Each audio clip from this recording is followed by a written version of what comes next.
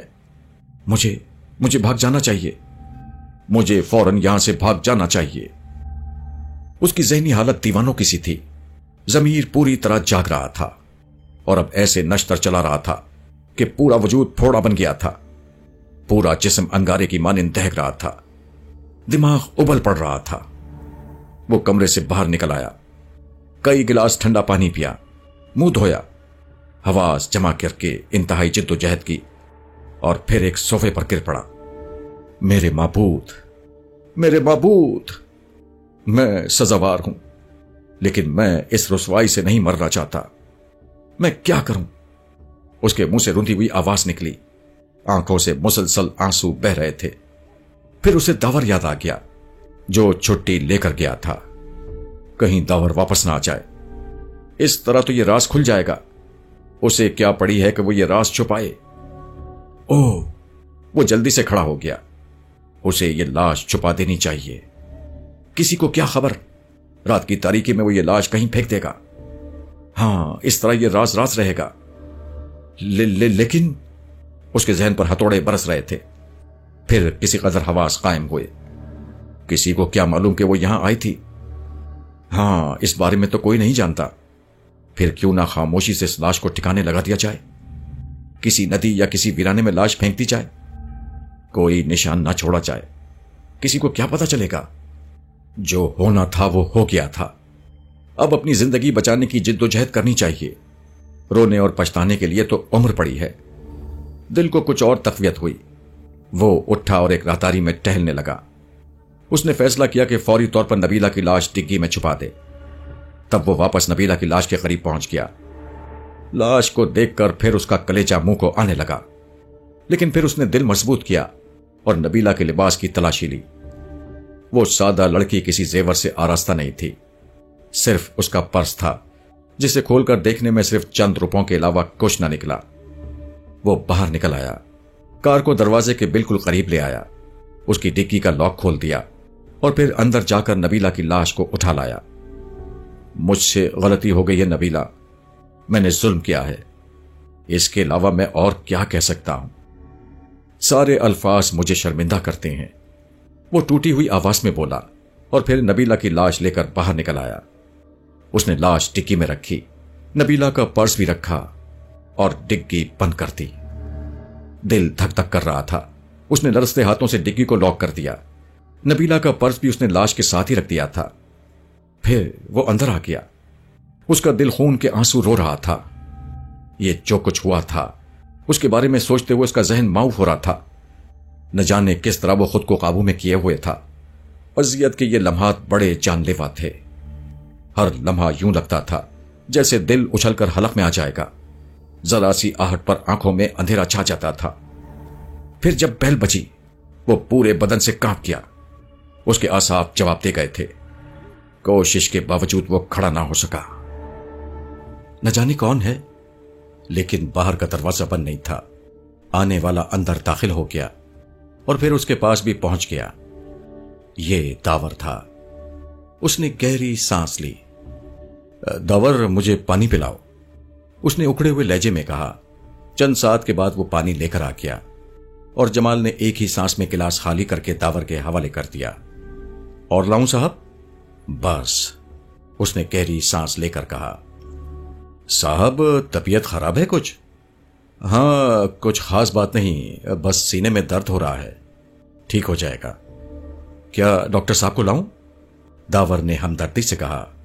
ارے نہیں داور، ایسی کوئی بات نہیں۔ تم جلدی آ گئے؟ ہاں صاحب، بس شادی میں شریک ہو گیا۔ ٹھیک ہے، آرام کرو۔ کھانا تیار کروں صاحب؟ نہیں، کھانا نہیں کھاؤں گا میں، ذرا جانا بھی ہے، تم میرے کپڑے وغیرہ نکال دو۔ بہت اچھا صاحب، داور نے کہا اور باہر نکل گیا۔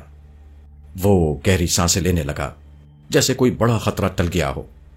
داور نے لباس تیار کرنے کی اطلاع دی اور وہ واش روم میں چلا گیا۔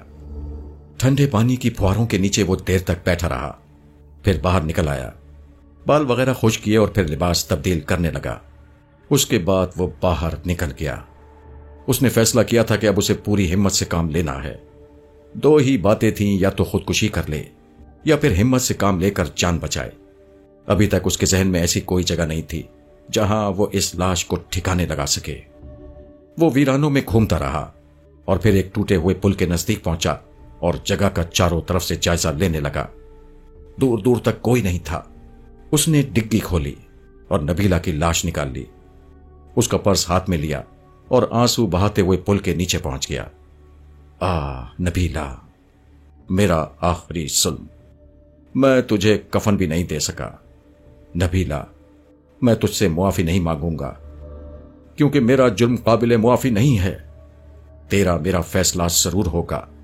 خدا کے حضور بھی میں اپنے جرم کی معافی نہیں مانگوں گا کیونکہ میں نے ناقابل معافی جرم کیا ہے۔ اس نے نہایت احترام سے لاش کو ایک جگہ رکھا اور اس کا پرس اس کے نزدیک رکھ دیا اور آنسو بہاتے ہوئے واپس چل پڑا۔ اسی وقت دور سے ایک روشنی اس پر پڑی اور وہ اچھل پڑا۔ دوسرے لمحے اس نے کار کی طرف چھلانگ لگائی۔ روشنیاں برق رفتاری سے اسی طرف آ رہی تھیں۔ اس نے کار اسٹارٹ کی اور پوری رفتار سے چھوڑ دی، لیکن اچانک ہی اس کے کانوں میں سائرن کی آواز گونجی اور اس کے ہاتھ اسٹیئرنگ پر کانپ گئے۔ یہ کوئی پیٹرول کار تھی اور سائرن بجا کر اسے رکنے کا اشارہ کر رہی تھی۔ اس نے روشنیاں بجھا دیں تاکہ کار کا نمبر نوٹ نہ کیا جا سکے۔ اس کے ساتھ ہی ایکسیلیٹر پر دباؤ بڑھانا شروع کر دیا اور کار رفتار پکڑنے لگی۔ سوئی 70 سے گزر کر 80 اور پھر 90 پر پہنچ گئی۔ روشنیاں کافی پیچھے رہ گئی تھیں۔ ممکن ہے کار رک گئی ہو، وہ دیکھنا چاہتے ہوں کہ میں وہاں کیا کر رہا تھا، لیکن یہ ممکن نہیں ہے۔ پہلے وہ مجرم کو پکڑنا پسند کریں گے۔ صورتحال بگڑ گئی ہے اور شاید سزا کا دور شروع ہو گیا ہے۔ پھانسی کا پھندا اس کے پیچھے دوڑ رہا تھا اور وہ پوری قوت سے کار دوڑا رہا تھا۔ یہ بھی ممکن ہے اس نے سوچا کہ کار کا نمبر دیکھ لیا گیا ہو، پولیس اس جگہ کو ضرور دیکھے گی اور اسے نبیلہ کی لاش مل جائے گی۔ کار کے نمبر سے اس کے بارے میں آسانی سے پتہ چل جائے گا اور پھر پولیس اس کے گھر پہنچ جائے گی اور داور سے اس بات کی تصدیق ہو جائے گی کہ نبیلہ یہاں آتی تھی۔ پھندا تیار ہو گیا ہے، اب کیا کروں میں؟ جمال شاہ نے اپنی جیب ٹٹولی۔ اتفاق ہی تھا کہ عادتاً اس نے اپنا پرس جیب میں ڈال لیا تھا۔ پرس میں کافی رقم موجود تھی۔ کچھ کرنا ہوگا۔ پولیس کار کو وہ پیچھے چھوڑ آیا تھا اور اب وہ شہر کے ایک بارونق علاقے میں تھا۔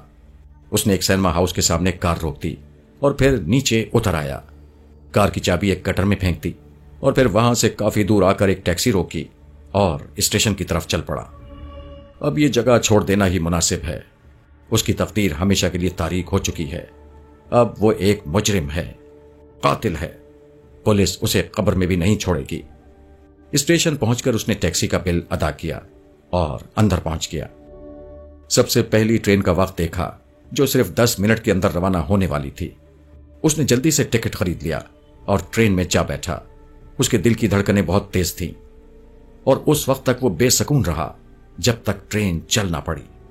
کمپارٹمنٹ میں بہت سے لوگ تھے۔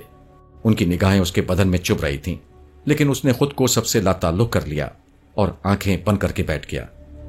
ابتدا میں کچھ کہما کہمی رہی اور اس کے بعد مسافر اونگنے لگے۔ ساری رات وہ عجیب سی کیفیت میں رہا، آنکھ چھپک جاتی اور عجیب عجیب خواب نظر آنے لگتے۔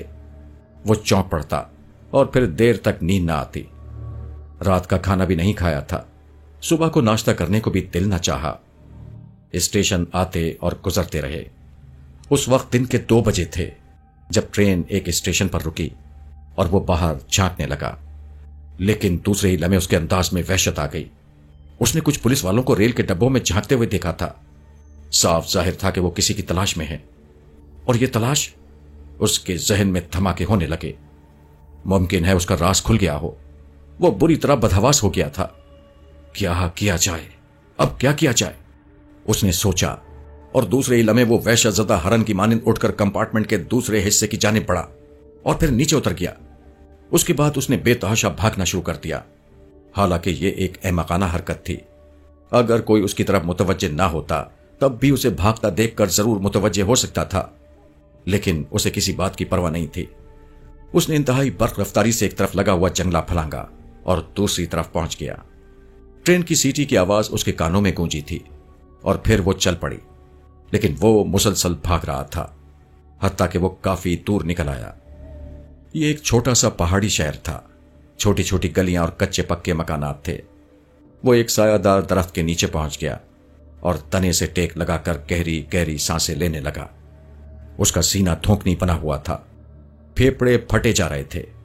تیز دوڑنے کی وجہ سے تنفس خراب ہو گیا تھا۔ درخت کے سائے میں کچھ دیر کھڑے رہنے کے بعد وہ بیٹھ گیا اور اس نے درخت کے تنے سے ٹیک لگانے کے بعد آنکھیں بند کر لیں۔ اب کیا کیا جائے؟ پوری زندگی دکھ بن کر رہ گئی تھی۔ اب تو اسی طرح پولیس سے چھپ کر یوں ہی دوڑتے رہنا ہوگا، لیکن کب تک؟ آخر کب تک؟ اس نے پریشانی سے سوچا۔ تب اسے نقاہت کا احساس ہوا۔ کب سے کھانا نہیں کھایا تھا۔ زندگی گزارنے کے لیے یہ لوازمات تو ضروری ہیں۔ چنانچہ اس نے اپنے حواس بحال کیے۔ جب موت سے بچ کر زندگی کی تلاش میں بھاگتے ہو تو پھر زندگی کے دامن کو ہاتھ سے نہ چھوڑو جمال شاہ، اس نے خود کو سمجھایا اور اپنی جگہ سے اٹھ گیا۔ پہاڑی شہر کے چھوٹے چھوٹے بازاروں میں کھانے پینے کی ایسی چیزیں تو مل ہی سکتی تھیں جن سے وہ پیٹ کی آگ بجھا سکتا تھا۔ ہاں، نہ تو یہاں عمدہ ہوٹل تھا اور نہ ہی کھانے پینے کا کوئی اچھا انتظام۔ چنانچہ اس نے چند چیزیں خریدیں اور ایک جگہ پہنچ کر انہیں کھانا شروع کر دیا۔ اس کی کیفیت ایک ایسے انسان کی سی تھی جو ہوش و حواس سے عاری ہو اور زندگی کی تلاش میں سرگرداں ہو۔ کھانا کھانے کے بعد اس نے پانی تلاش کیا۔ جلد ہی اسے پانی مل گیا اور پانی پینے کے بعد وہ ایک جگہ بیٹھ گیا۔ ذہن پر غنودگی سی طاری تھی، سایہ دار جگہ تھی۔ اس کی آنکھیں بند ہو گئیں۔ اس نیند نے اسے کافی سکون بخشا۔ اس وقت وہ بے یار و مددگار ایک درخت کے نیچے سو رہا تھا۔ ایک ایسا انسان جس نے زندگی اس قدر تکلیف دہ نہیں گزاری تھی۔ گو اس کا واسطہ کچھ تکلیف دہ حالات سے پڑا تھا، لیکن اس کے بعد زندگی ایسی ڈگر پر آ گئی تھی جہاں سکون ہوا کرتا تھا، لیکن یہ سکون کے راستے اس کی غلط کاریوں کی وجہ سے چھن گئے تھے۔ اب جگہ تو شام ہو چکی تھی، سورج چھپ گیا تھا۔ اس چھوٹے سے شہر میں تو زندگی ہی نہیں تھی۔ چنانچہ بہتر یہی ہے کہ یہاں سے آگے بڑھا جائے۔ پھر اس نے اپنے حلیے پر غور کیا۔ عجیب سا حلیہ ہو رہا تھا۔ اسے کوئی شریف انسان نہیں کہا جا سکتا تھا۔ میلا کچیلا لباس، الجھے ہوئے بال اور چہرے پر یتیمی برس رہی تھی۔ یہ بری بات نہیں ہے، اس نے سوچا۔ اس طرح میں دوسروں کی نگاہوں سے پوشیدہ رہ سکتا ہوں۔ اس نے فیصلہ کیا کہ وہ اپنے حلیے کو مختلف انداز میں تبدیل کرتا رہے گا۔ کیوں نہ وہ یہ ملک ہی چھوڑ دے؟ اور یہ خیال اس کے لیے سنسنی کا باعث تھا۔ ہاں، کیوں نہ یہ ملک چھوڑ دیا جائے؟ یہ بہتر رہے گا، اور اس طرح ممکن ہے کہ زندگی پر سے یہ خطرات بھی ٹل جائیں۔ ہاں، اپنی زندگی کی حفاظت کرنا ہر ذی روح کا فرض ہے۔ وہ مجرم تھا، لیکن اس کے باوجود وہ خود کو زندگی سے محروم نہیں کرنا چاہتا تھا۔ کافی دیر تک غور و خوض کرنے کے بعد اس نے فیصلہ کیا کہ ہوش و حواس قائم رکھنے کی انتہائی ضرورت ہے، ورنہ کتے کی موت مارا جاؤں گا۔ رات کو تقریباً 10 بجے وہ اس چھوٹے سے اسٹیشن پر پہنچ گیا اور گاڑی کا انتظار کرنے لگا۔ اسٹیشن پر اس نے معلومات حاصل کر لی تھیں۔ ٹرین آنے میں تھوڑی دیر تھی۔ وہ ایک سرحدی علاقے کی جانب جانا چاہتا تھا۔ تھوڑی دیر کے بعد ٹرین آ گئی اور وہ ٹرین میں سوار ہو گیا۔ وہ سفر کرتا رہا. سوچوں کے لامحدود تانے بانے اسے الجھا رہے تھے. میں ہر حال میں خود کو مضبوط رکھوں گا اور ہمت سے کام لوں گا، اس نے سوچا. ٹرین چھوٹے چھوٹے اسٹیشنوں پر رکتے ہوئے آگے بڑھتی رہی. رات گزر رہی تھی اور وہ سونے کی کوشش کر رہا تھا، لیکن چونکہ دن میں سو چکا تھا اس لیے فوری طور پر نیند بھی نہیں آئی. پھر ایک طویل مسافت طے کر کے وہ مطلوبہ شہر پہنچ گیا. یہاں پہنچنے کے بعد اس نے اپنے ذہن میں کچھ نئے منصوبے بنائے. پیسے جیب میں تھے، چنانچہ اس نے اپنا حلیہ تبدیل کرنے کے بارے میں سوچا. سب سے پہلے ہیئر ڈریسر کے پاس جا کر اس نے اپنے بالوں کے سٹائل میں تبدیلی کرائی. اس کے بعد ایک ریڈی میڈ کپڑوں کی دکان سے کچھ لباس خریدے. اس طرح اس کے حلیے میں کچھ تبدیلی ہو گئی تھی. اس نے آنکھوں پر چشمہ بھی لگا لیا اور اب وہ محسوس کر رہا تھا کہ ایک نگاہ دیکھنے والا اسے پہچان نہ سکے گا، اور یہ سوچ اس کے لیے اطمینان کا باعث تھی. وقت کافی گزر چکا تھا اور اس کے احساسات کی شدت کم ہو گئی تھی. سوچنے سمجھنے کی قوتیں کسی قدر بحال ہو گئی تھیں. چنانچہ سب سے پہلے اس نے کسی ہوٹل میں کمرہ حاصل کرنے کی کوشش کی اور پھر درمیانے درجے کے ایک ہوٹل کے کمرے میں مقیم ہو گیا. ہوٹل کا یہ کمرہ بے حد پرسکون تھا. اب تک کا ایک ایک لمحہ اس نے وحشت کے عالم میں گزارا تھا، لیکن اب اسے کسی قدر سکون محسوس ہو رہا تھا. تاہم وہ کمرے سے نہیں نکلا. کھانا بھی کمرے میں ہی منگوا لیا. اب وہ صرف آئندہ کے بارے میں سوچ رہا تھا. اب کیا کرنا چاہیے؟ ملک چھوڑنے کا خیال اس کے ذہن میں پوری طرح جاگزی ہو گیا تھا. وہ اسی کے بارے میں سوچ رہا تھا. رقم بھی اتنی نہیں تھی کہ وہ اعلیٰ پیمانے پر کچھ کر سکتا. افسوس، زندگی کیسی مصیبت میں آ پڑی ہے. رات کو اس خاموشی سے اکتا کر وہ باہر نکلا اور پھر شہر کے بازاروں میں گشت کرنے لگا. تقریباً 10 بجے واپس آیا اور ابھی اپنے کمرے کا دروازہ کھول کر اندر جا ہی رہا تھا کہ اس کے کمرے سے تیسرے کمرے کا دروازہ کھلا اور ایک لڑکی باہر نکل آئی. دوسرے ہی لمحے اس کا منہ حیرت سے کھل گیا. آنکھیں پھٹی رہ گئیں. وہ نبیلہ تھی. ہاں، وہ نبیلہ تھی. نبیلہ؟ اس نے خوفزدہ سی آواز میں پکارا اور لڑکی چونک کر اسے دیکھنے لگی. نبیلہ، تم زندہ ہو؟ وہ لرزتے قدموں سے اس کے قریب پہنچ گیا. دوسرے ہی لمحے لڑکی نے خوفزدہ سی چیخ ماری اور غڑپ سے کمرے میں گھس گئی. کیا بات ہے؟ اندر سے ایک بھاری آواز ابھری. باپو، وہ ایک پاگل لڑکی نے کہا. کہاں ہے؟ کیا کہہ رہا ہے؟ کہتا ہے نبیلہ تم زندہ ہو. اچھا، چلو میں دیکھتا ہوں، ابھی اس کا پاگل پن دور کر دوں گا. اس نے یہ آوازیں سنی، لیکن وہ لڑکی نبیلہ ہی تھی. اس کی آنکھیں دھوکہ نہیں کھا سکتی تھیں. پھر ایک قوی ہیکل ہاتھ نے اس کا گریبان پکڑ کر اسے اندر کھینچ لیا. اکیلا سمجھتا تھا لڑکی کو؟ غنڈے بدماش! ایک زوردار تھپڑ اس کے گال پر پڑا. مجھے غلط فہمی، یہ نبیلہ. اسے احساس ہو گیا تھا کہ وہ کیا کہہ رہا ہے. اس طرح تو وہ خود کو پھنسا رہا تھا. میں ابھی تیری ساری غلط فہمی دور کیے دیتا ہوں. اس بار کے گھونسے نے اس کی آنکھوں کو تاریک کر دیا تھا. پھر کئی لاتیں اس کے بدن پر پڑی. ضربیں شدید تھیں، لیکن اس کے منہ سے آواز بھی نہیں نکل سکی. پھر قوی ہیکل ہاتھ نے اس کا گریبان پکڑ کر اسے اٹھایا. جاؤ، پولیس کے حوالے نہیں کر رہا، آئندہ کسی کو مت چھیڑنا. اسے باہر دھکیل دیا گیا اور وہ بری طرح گر پڑا. دل تو یہی چاہ رہا تھا کہ یہیں پر پڑا رہے، لیکن تماشا بن جائے گا. وہ اٹھا اور اپنے کمرے میں آ کر مسہری پر گر پڑا. یہ کیا تھا؟ نظر کا دھوکہ؟ ہاں، نبیلہ اس کے حواس پر سوار ہے، لیکن یہ تو اچھی بات نہیں ہے. اس طرح تو وہ خود اپنے راز کھول کر پھنس جائے گا. اور پھر وہ سونے کی کوشش کرنے لگا. بدن دکھ رہا تھا، لیکن دوسری صبح حالت بہتر تھی. نہا دھو کر وہ باہر نکل آیا. وہ ملک چھوڑنے کے لیے کچھ کرنا چاہتا تھا. نہ جانے کہاں کہاں مارا مارا پھرتا رہا. ہوٹل واپس جانے کا خیال بھی نہ آیا. پھر ایک علاقے میں اس نے آوارہ گرد ہپیوں کا ایک گروہ دیکھا اور نہ جانے کیا سوچ کر ان کی طرف پڑ گیا. ہپی مختلف مشاغل میں مصروف تھے، دنیا کی فکروں سے آزاد. کیا میں ان میں شامل ہو سکتا ہوں؟ اس طرح زندگی بچ جانے کی امید بھی ہو جائے گی اور تنہائی بھی دور ہو جائے گی.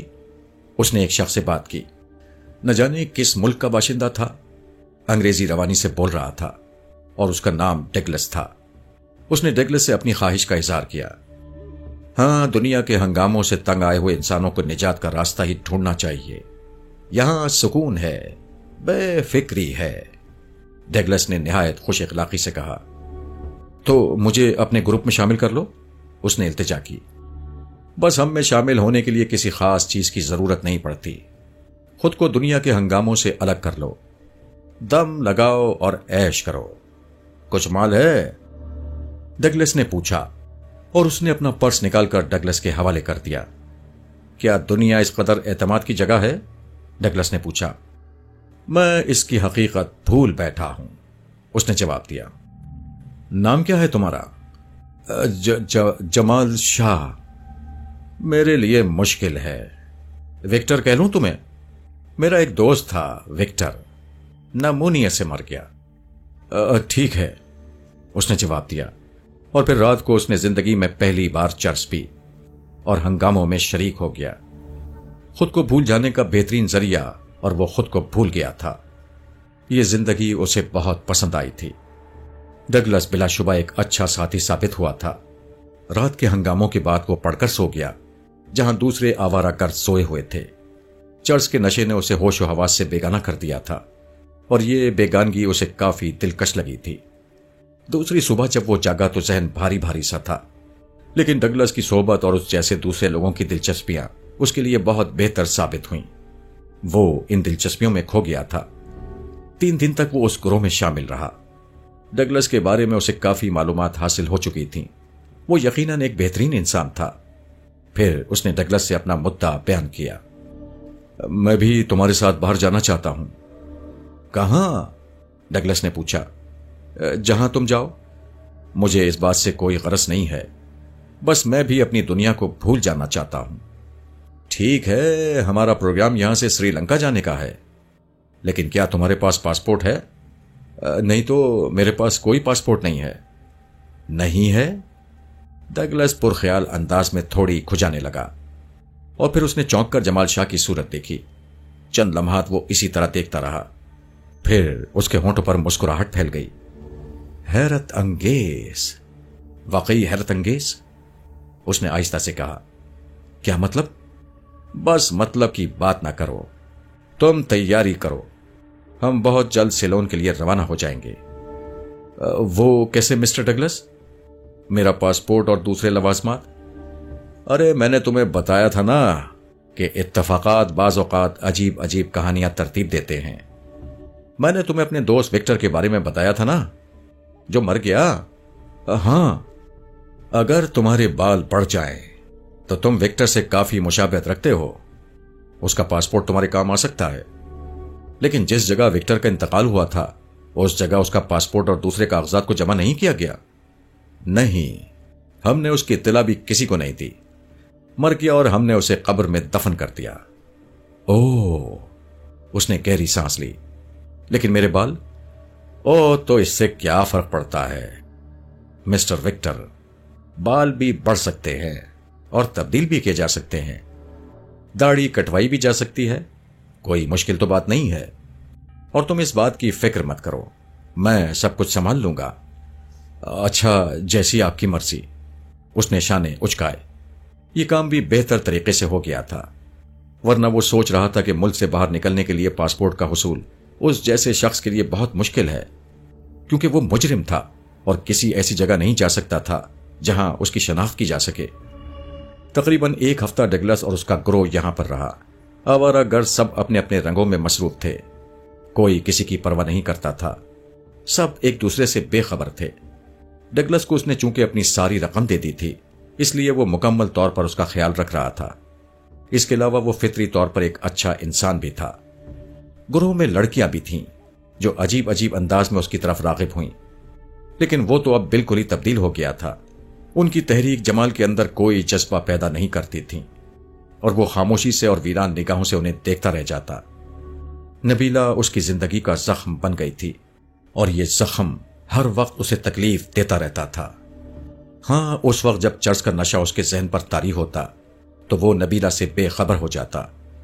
پھر وہ وہاں سے روانہ ہو گئے۔ وہ ڈگلس کے ساتھ تھا، اور ڈگلس ہر لحاظ سے اس کا مربی اور نگران تھا۔ وہ اپنی خودداری بالکل کھو چکا تھا۔ ڈگلس کے اشاروں پر چلنا اس کا معمول بن چکا تھا۔ سری لنکا میں ایک جگہ انہوں نے پڑاؤ کیا۔ یہاں سے کچھ فاصلے پر چوڑی سی ایک نہر بہ رہی تھی جس میں آبی مکانات تیر رہے تھے۔ ان مکانوں میں زندگی بڑی مجہول مجہول سی تھی۔ چراغ چلتے تھے اور ان کی روشنی میں بیمار چہرے اکثر نظر آ جاتے تھے۔ یہیں اس کی ملاقات اروشی سے ہو گئی۔ میلی سی دھوتی میں ملبوس مدخوک سی لڑکی جس کے چہرے کے نقوش اچھے خاصے تھے۔ اس کی آواز کافی پرکشش تھی۔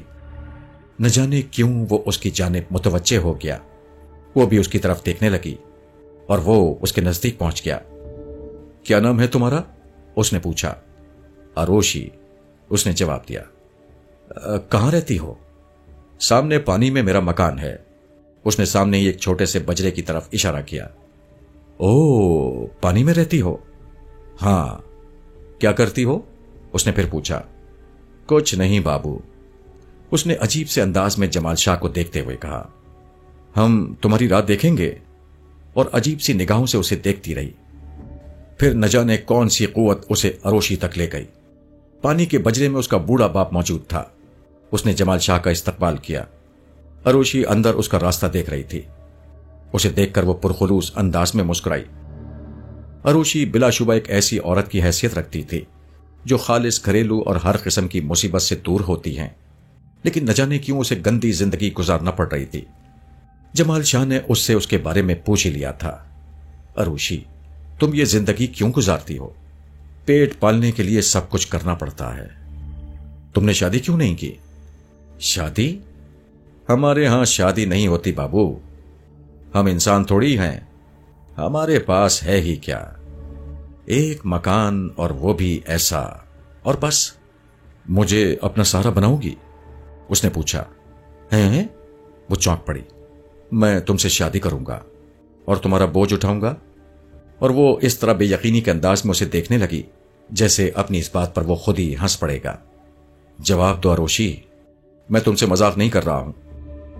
ہمیں ایسے خواب نہ دکھاؤ بابو، تب پھر کل صبح اس خواب کو حقیقت بنا دو، اس نے فیصلہ کن لہجے میں کہا، اور در حقیقت اس نے یہی کیا۔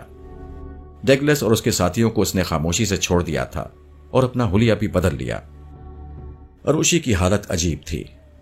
اس نے اپنا بجرا کاروبار کی نہر سے ہٹا لیا اور جمال کے ساتھ خوشی خوشی فاقے کیے، لیکن بہت جلد وہ بازار میں نکل آیا۔ پہلے مچھلیوں کے ٹوکرے ڈھوئے، رکشا چلایا، اور پھر سمندر سے سیپیاں نکلنے والی ایک فرم میں ملازمت مل گئی۔ اس کی زندگی کو ایک وقتی سکون مل گیا تھا۔ وہ شدید محنت کرنے لگا تھا۔ اروشی کی رنگت بھی تبدیل ہو گئی تھی۔ پانی کے مکان کو بیچ کر انہوں نے کچھ اور رقم ملا کر ایک مکان خرید لیا اور سکون کی زندگی بسر کرنے لگے۔ لیکن یہ سکون دائمی نہیں تھا۔ جب بھی نبیلہ یاد آتی تو اس کے ذہن کے زخموں میں سوزش ہونے لگتی۔ وہ کرب سے تڑپتا رہتا۔ کسی کل سکون نہیں ملتا تھا۔ بڑی مشکل سے خود کو سنبھالنا پڑتا تھا۔ اروشی اس کی اس کیفیت سے پریشان ہو جاتی تھی، لیکن وہ تو پجارن تھی، وہ تو اسے دیوتا مانتی تھی۔ وہ بھلا کوئی باس پرس کیسے کر سکتی تھی؟ پھر 1 سال کے بعد اروشی کے ہاں ایک بچی پیدا ہوئی اور اس کا بوڑھا باپ مر گیا۔ بچی کا نام اروشی کی پسند سے منیشا رکھا گیا۔ ان کے حالات اب کافی بہتر ہو گئے تھے۔ جمال شاہ نے خود سمندری مصنوعات کی تجارت شروع کر دی تھی۔ اس طرح سے اب وہ ایک مقامی شہری ہی بن گیا تھا۔ لوگ بھول گئے کہ وہ کہیں باہر سے آیا تھا۔ منیشا کی پرورش اچھی طرح ہونے لگی۔ ان کے پاس اب کافی رقم جمع ہو گئی تھی اور اب وہ کھاتے پیتے شہریوں میں شمار ہونے لگے تھے۔ حالانکہ اس واقعے کو 9 سال گزر چکے تھے، لیکن نبیلہ آج بھی اس کے ذہن میں زندہ تھی۔ اس کی معصومیت سوال بن کر اس کے سامنے آ جاتی تھی اور اس سوال کا اس کے پاس کوئی جواب نہ تھا۔ 8 سالہ منیشا بے حد ذہین تھی، اپنی ماں کی ہم شکل، پڑھنے لکھنے میں بے حد تیز، اور لباس بھی مقامی ہی استعمال کرتی تھی۔ لیکن اسے دیکھ کر اس کا ہیجان اور بڑھ جاتا۔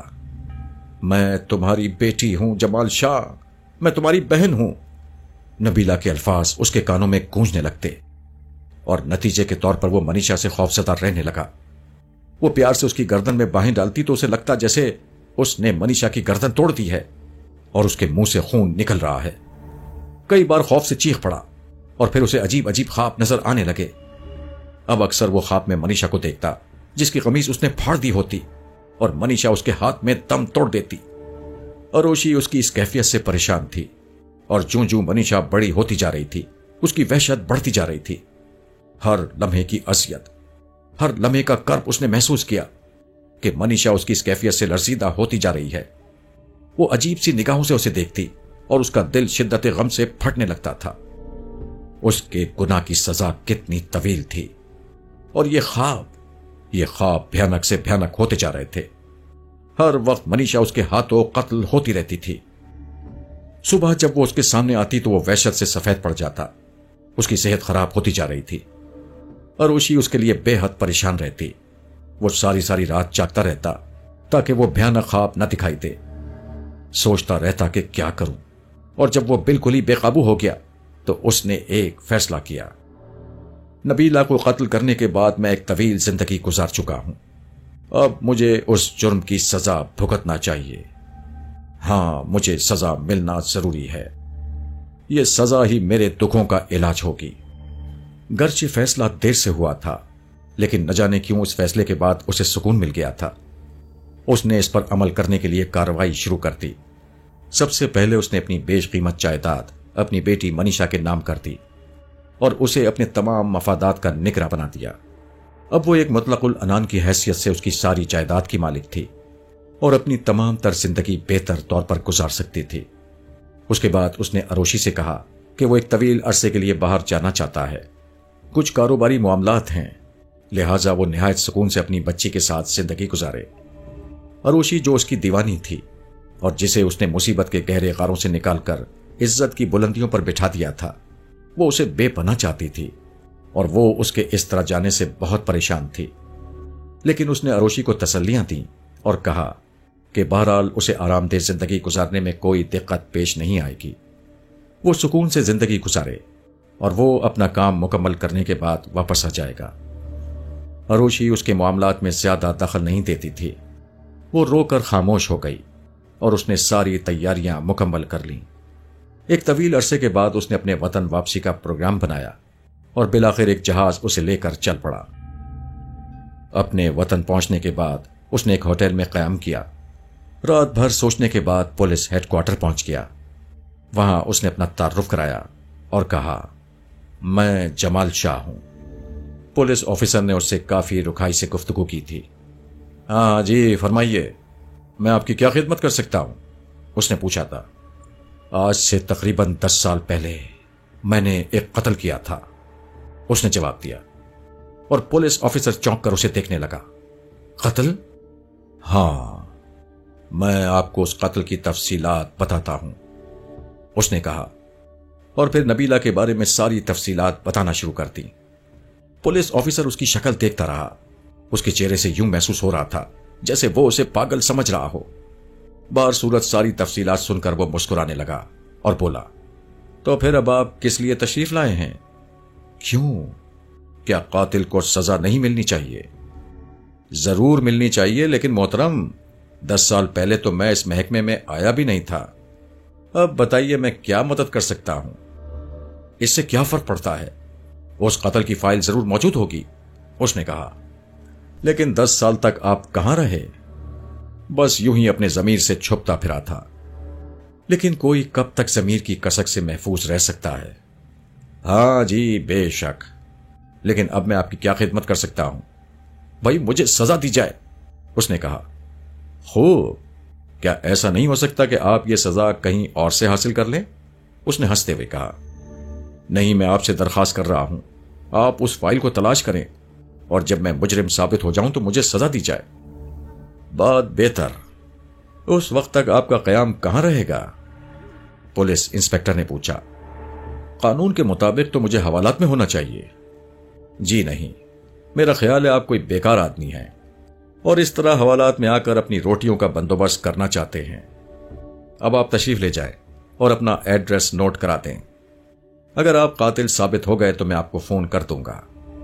اس وقت تو وہ وہاں سے چلا آیا، لیکن اس کے بعد بھی وہ مستقل انسپکٹر کی جان کھاتا رہا، اور انسپکٹر اس بات پر مجبور ہو گیا کہ وہ پرانی فائل نکلوائے۔ آخرکار خاصی تگ و دو کے بعد پولیس انسپکٹر نے فائل نکلوائی اور اسے فون کیا۔ مسٹر، کیا نام بتایا تھا آپ نے؟ جمال شاہ؟ جی۔ برائے کرم ذرا میرے پاس تشریف لے آئے، اس نے اپنا تعارف کراتے ہوئے کہا۔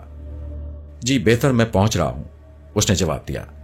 اس کے دل میں سکون کی ایک لہر اٹھی تھی جس کا احساس رگو پہ میں سرائیت کر گیا تھا۔ وہ پولیس ہیڈ کوارٹر پہنچ گیا۔ پولیس انسپکٹر نے اس کا استقبال کیا۔ جی، یہ وہ فائل ہے جو ایک کالج کی طالبہ مس نبیلہ کے قتل کے سلسلے میں ترتیب دی گئی تھی۔ اس کے قاتل کو آج سے 6 سال پہلے سزائے موت ہو چکی ہے۔ 4 سال تک اس کا کیس چلا تھا، اس کے بعد وہ سزا پا گیا۔ قاتل؟ اس نے تعجب سے پوچھا۔ جی ہاں، لیکن وہ کون تھا؟ اس نے حیرانی سے پوچھا۔ اس کا ایک عزیز تھا جو اس کا رشتہ چاہتا تھا، لیکن اس کا رشتہ نہ ملنے پر اس نے لڑکی کو قتل کر کے اس کی لاش کسی جگہ چھپا دی۔ بعد میں اس نے اعتراف جرم بھی کر لیا تھا۔ یہ غلط ہے انسپکٹر، یہ غلط ہے آفیسر، یہ غلط ہے۔ اس کو میں نے قتل کیا تھا۔ افسوس کہ ایک بے گناہ کو پھانسی دے دی گئی۔ اچھا جناب، اب آپ شرافت سے اس بات کو مان جائیے اور آئندہ اس جگہ کا رخ مت کیجیے گا، ورنہ اچھا نہیں ہوگا۔ میں سزا چاہتا ہوں انسپکٹر، آپ نے کسی بے گناہ کو پھانسی دے دی ہے، اس کا قاتل میں ہوں، اس نے چیخ کر کہا اور پولیس انسپکٹر کا گریبان پکڑ لیا۔ دوسرے ہی لمحے پولیس انسپکٹر کا ڈنڈا اس کی کمر پر پڑا اور پھر کئی پولیس والوں نے اسے مارنا شروع کر دیا۔ ان لوگوں نے اسے مبہوت الحواس سمجھ لیا تھا۔ اس کی ایک نہ چل سکی اور پولیس والوں کی طرف سے اسے ایک دماغی ہسپتال میں داخل کر دیا گیا، لیکن وہ دماغی مریض تو نہیں تھا۔ یہاں اس کا علاج کیا ہوتا؟ 1 سال تک اسے دماغی ہسپتال میں رہنا پڑا۔ اور اے ظالموں، قاتل میں ہوں، تم نے کس بے گناہ کو سزا دے دی؟ اب میری گردن پر 2 خون ہو گئے، نہ جانے کون موت کے گھاٹ اتر گیا، اور اس بات پر اسے خوب مار پڑتی۔ کوئی یقین نہیں کرتا تھا۔ تب ایک دن اس نے ڈاکٹر سے کہا، ڈاکٹر اب میں ٹھیک ہوں۔ اچھا، واقعی؟ ہاں، اب مجھے اجازت دے دو۔ نبیلہ کو کس نے قتل کیا تھا؟ جس نے قتل کیا تھا اسے سخت سزا مل چکی ہے، برائے کرم مجھے جانے دو۔ لیکن کئی دن تک اسے مزید ہسپتال میں رکھا گیا اور پھر بالآخر اجازت مل ہی گئی۔ وہ ہسپتال سے نکل آیا، لیکن اب اس کے سامنے کوئی منزل نہیں تھی۔ وہ واپس سری لنکا نہیں جانا چاہتا تھا۔ اب تو اس کے دل پر 2 زخم ہو گئے تھے۔ پھر اس نے ریلوے لائن پر لیٹ کر خودکشی کی کوشش کی، لیکن اسے گرفتار کر لیا گیا اور خودکشی کے الزام میں سزا ہو گئی۔ دوسری بار زہر کھایا اور پھر 1 سال کی سزا کاٹی۔ موت بھی اس سے نفرت کرتی تھی۔ پھر وہ کئی سالوں تک سڑکوں پر پاگلوں کی طرح مارا مارا پھرتا رہا۔ لوگ اس پر قہقہے لگاتے، لیکن وہ ارسلان اور ریاض کی تلاش میں تھا جنہوں نے اسے شرافت کے راستے سے ہٹا کر یوں دربدر کر دیا تھا۔ یوں تقریباً 7 سال گزر گئے اور 7 سال کے بعد اس کے ذہن میں خیالات کا ایک اور جھونکا آیا۔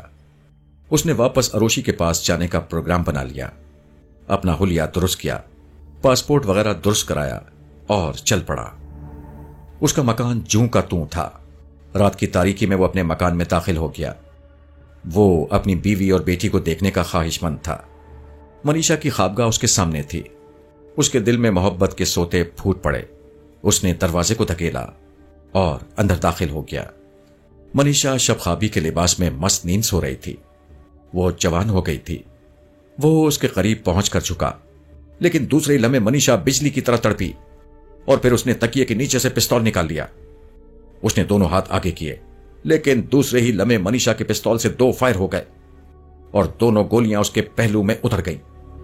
ذلیل کمینے انسان، تو یہاں تک آ گیا؟ تو نے سمجھا کیا تھا مجھے؟ منیشا کی آواز بھرا گئی۔ منیشا، میری بچی۔ وہ زمین پر گر گیا اور منیشا اس کی آواز سن کر چونک پڑی۔ پاپا! اس بار اس کی آواز ایک دلخراش چیخ بن گئی تھی۔ وہ اچھل کر اس سے آ لپٹی۔ پاپا، یہ کیا ہو گیا؟ یہ کیا ہو گیا؟ میں نے یہ کیا کر دیا؟ وہ کمینہ اکثر میرا پیچھا کرتا تھا۔ 1-2 بار اس نے مجھے اپنی کار میں لفٹ بھی دی تھی، مگر اب اس کی حقیقت مجھ پر کھل گئی تھی۔ میں سمجھی اس وقت اس نے یہاں گھسنے کی جرت کی ہے۔ وہ بلک بلک کر رونے لگی۔ اس نے کہا تھا اگر تمہاری بیٹی ہوتی تو وہ بھی تمہیں گولی مار۔ اسے ایک بڑی سی خون کی قے ہوئی اور پھر اس کی آنکھیں پتھرا گئیں۔ شاید اس کی بد دعا پوری ہو چکی تھی۔